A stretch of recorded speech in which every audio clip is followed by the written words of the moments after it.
The following is an instructional video by NIU DPT students. First, we will go over the sizing and fitting of a cane, crutches, and walker. Then, we will discuss guarding during gait, followed by stairs and curbs with the assistive device, and finally, dependent wheelchair propulsion basics. Prior to fitting any of the assistive devices, secure the gait belt on the patient before they stand up. And you also want to make sure that the patient is wearing the proper footwear, such as non-slip socks or tennis shoes. You can adjust the bed height for the patient, and you can do a pre-adjustment of the device based on the patient's height. Also, know if the patient has any weight-bearing status before you fitting them, or maybe they have precautions. Know about the previous fall history.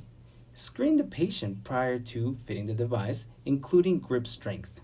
Also, utilize 2 clinicians when needed. And have the patient maintain involvement as much as possible and as natural as possible. Measure the handle of the assistive device to the height of the ulnar styloid process. When fitting a quad cane, keep the flare side on the outside of the patient. When fitting any of the assistive devices, have the patient stand tall with shoulders relaxed and arms by their side. Confirm that the elbow flexion is between 20 and 30 degrees.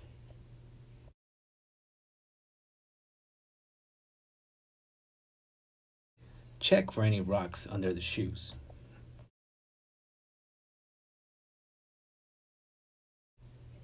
Ensure that the assistive device is fully locked.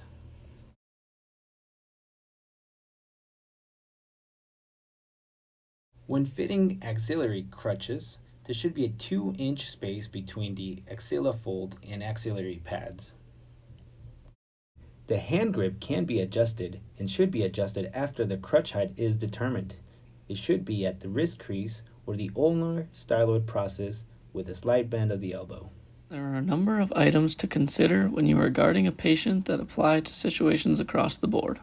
This includes a number of items before your patient is actually up and moving. Make sure to correctly fit the gait belt, use a supine grip on the gait belt, have the patient in shoes or non-slip footwear. Check the device for debris and check that the device works properly. Beyond this, ensure the patient is standing up as straight as possible and not focusing on the ground. Typically, you will stand behind and slightly to the side that you deem the patient most likely to fall to. Clinicians should match steps with the patient, maintaining a strong base of support at all times. When a patient is ascending or descending stairs or curbs, you will guard from at least 1 step below and directly behind or in front of the patient, depending on the direction you are going.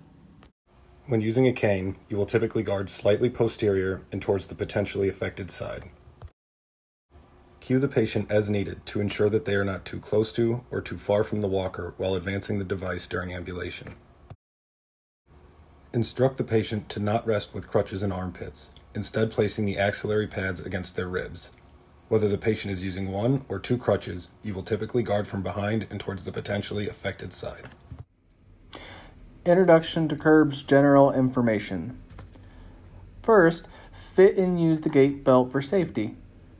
Next, assess the area of the curb for possible risks of falls. These could include debris such as rocks or vegetation and unlevel surfaces from the curb or sidewalk being in disrepair.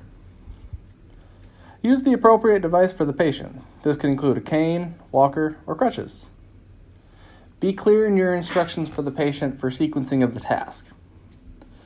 Guard the patient from the lower surface and to the weaker side when completing the curb for safety with the use of a gait belt. Completing curbs with a cane.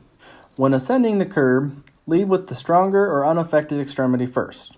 The next step in the process is to bring the opposite extremity. And finally, the cane to be all up on the curb. To descend the curb, first lead with the cane. Follow this by stepping down with the weaker or affected leg. Finally, bring down the remaining extremity to successfully descend the curb. Completing curbs with a walker. When ascending the curb with the walker, the steps are similar to the cane that was previously shown.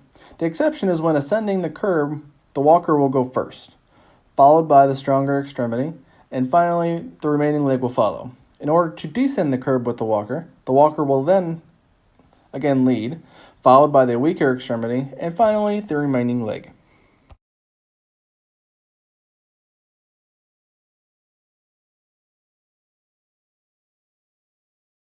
Completing curbs with crutches. Completing a curb with crutches is very similar in process to the cane.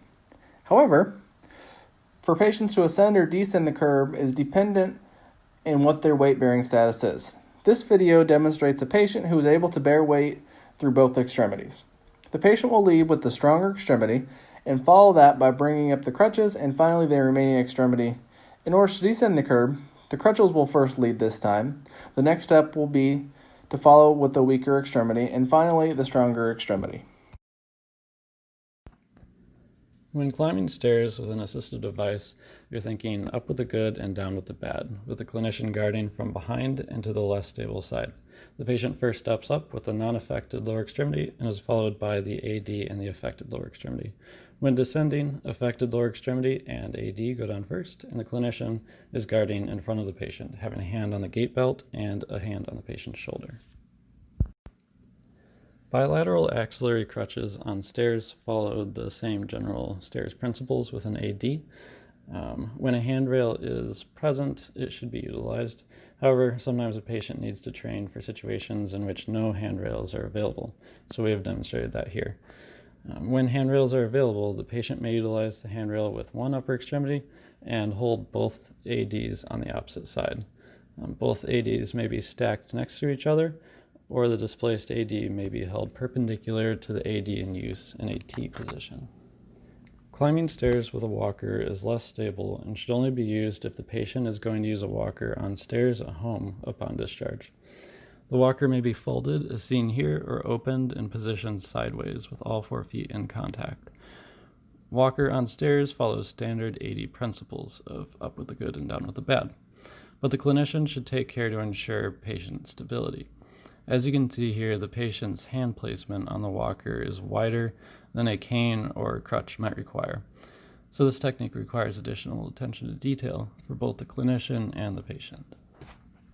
Safety purposes, all 4 wheels of the wheelchair should be in contact with the ground at all times, and ensure brakes are locked whenever their wheelchair is stationary. Patients' feet should always remain on the footrest and their arms placed on the armrest or lap. Always be cognizant of informing the patient before any type of movements, as well as alerting them of upcoming obstacles such as navigation of curbs. When descending the ramp, both the wheelchair and the clinician should be facing backwards down the slope. To further ensure safety of the descent, the clinician should use a wide base of support to slow down the speed. While descending, the clinician should be looking over their shoulder to make sure the path is clear.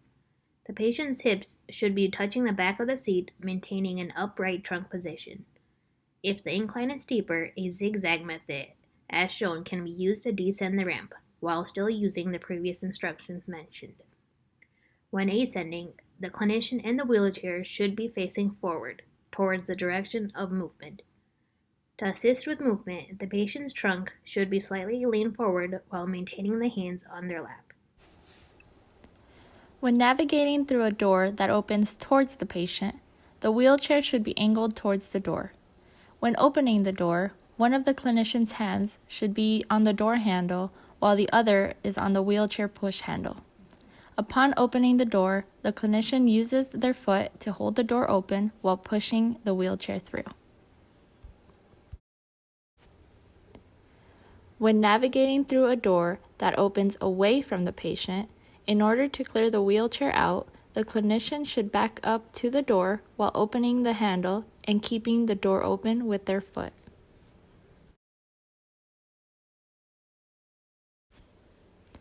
When ascending the curb forward, place the wheelchair facing the curb and proceed to tip the wheelchair using the anti-tip bar.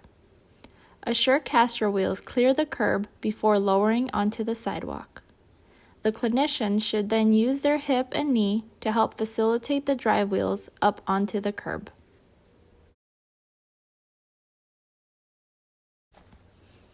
To descend the curb backward, reverse wheelchair to the edge of the curb. Using a wide base of support while maintaining proximity to the wheelchair, The clinician slowly proceeds to place the drive wheels onto the lower surface. Before completely lowering the wheelchair onto the lower surface, be sure the caster wheels and the footplate both clear the curb. The clinician then proceeds to lower the wheelchair in a controlled manner using the anti-tip bar.